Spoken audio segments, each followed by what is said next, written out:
There's something magical about the Dolomites. Rising from the heart of northern Italy, these pale and jagged peaks look like something out of a fantasy film. But they're very real and full of surprises. Whether you're into epic hiking trails, stunning alpine lakes, or just love jaw-dropping views, the Dolomites have something that'll stick in your memory forever. In this video, we're going to explore some of the most fascinating facts about this one-of-a-kind mountain range, from ancient secrets and war history to nature's bizarre tricks and cultural gems. Let's get started. Number 1. The Dolomites span over 18 majestic peaks that tower above 3,000 meters. These aren't just tall, they're dramatically steep, with sheer cliffs and sharp ridges that make them some of the most visually striking mountains on Earth.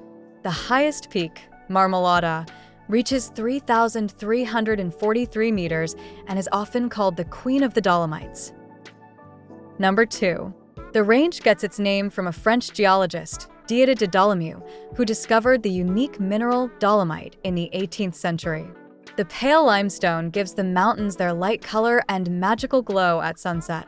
This mineral is actually a form of calcium-magnesium carbonate, and it's what makes the Dolomites so different from other mountain ranges.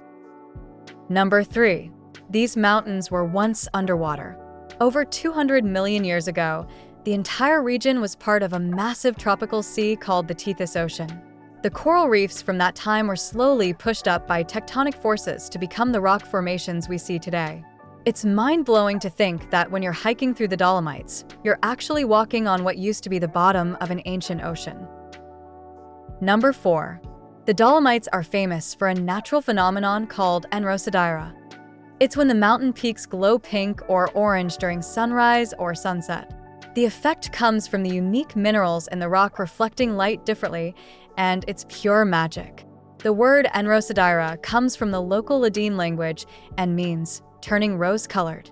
This happens because the dolomite rock absorbs and reflects certain wavelengths of light, creating colors that can range from soft pink to fiery red. The best time to see it is about 30 minutes before sunrise or after sunset. Number 5. They were a brutal battleground during World War I.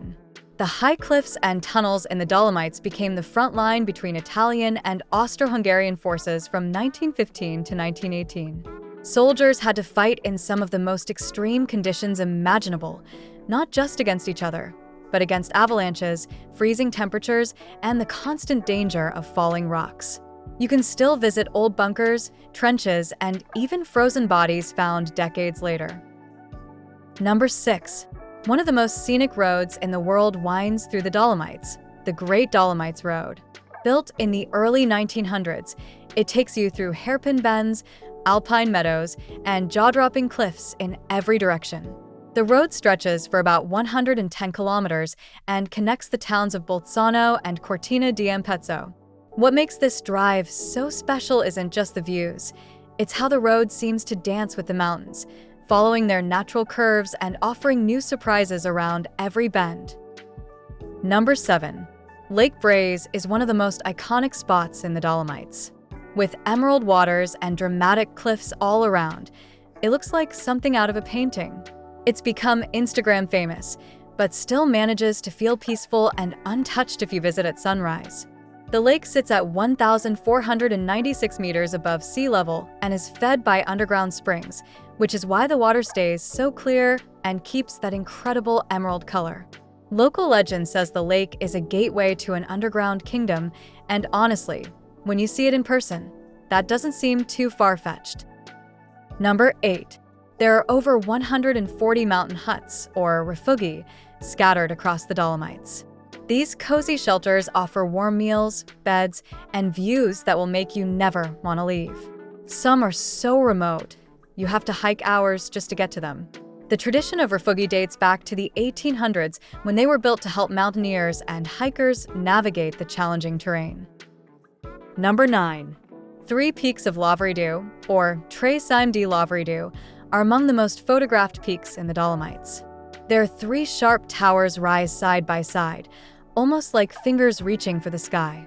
These peaks have been challenging climbers since the 1800s, and each one has its own personality. The North Peak is the tallest at 2,999 meters, while the South Peak is considered the most difficult to climb. Number 10. The Dolomites are part of the larger Southern Limestone Alps and stretch across 5 Italian provinces. Each area has its own dialects, traditions, and foods. In South Tyrol, you'll hear German and Ladine spoken alongside Italian, a reminder that this region only became part of Italy after World War I. Number 11. Winter in the Dolomites is just as magical as summer. The area has some of the best ski resorts in Europe, including Cortina d'Ampezzo, which will co-host the 2026 Winter Olympics. What makes skiing here special isn't just the excellent powder snow, it's skiing with those incredible rock faces towering above you. Number 12. The region is home to Ladine people, an ethnic group with their own language and traditions. Their culture has survived centuries of war and migration and is still proudly celebrated today. The Ladine language is related to ancient Latin and is spoken by about 30,000 people across the valleys. Number 13. Many of the trails follow old military routes from World War I. You'll hike past bunkers, ladders, tunnels, and even open-air museums carved into the cliffs, a haunting but powerful experience. These Vifferate, or ironways, were originally built by soldiers to move supplies and troops through impossible terrain. Number 14. The Sella Group is a massive rock formation that looks like a fortress. It sits at the center of the Dolomites and is popular for skiing in winter and hiking in summer, and offers panoramic views in every direction. What's incredible about the Sella Group is how it forms a natural amphitheater with a high plateau in the center surrounded by steep walls. Number 15. Sassalungo, or Long Rock, is one of the Dolomites' most unique peaks. It's narrow and needle-like, making it stand out even among so many other dramatic mountains. At 3,181 meters, it looks almost impossibly thin from certain angles, like a giant stone blade cutting through the sky. The contrast between its sharp edges and the gentle meadows at its base creates some of the most photographed scenes in the entire mountain range. Number 16. The Rosengarten Group, or Garden of Roses, is tied to an old legend. It's said that a dwarf king's rose garden was turned to stone, and every sunset, the rocks glow red with the memory of those enchanted flowers. According to Ladine folklore, King Loren ruled this kingdom and had a magical rose garden. When he was defeated in battle, he cursed the roses to turn to stone, but forgot to curse the twilight hours, which is why the peaks still glow pink and red at sunrise and sunset. Number 17. In 2021, parts of the Dolomites were closed due to overtourism. The stunning beauty of places like Sisita and Lago di Braise has led to efforts to preserve them, showing how fragile even the toughest mountains can be. Social media has brought millions of new visitors to spots that were once known only to serious hikers. Hope you liked the video. Please don't forget to subscribe. See you soon.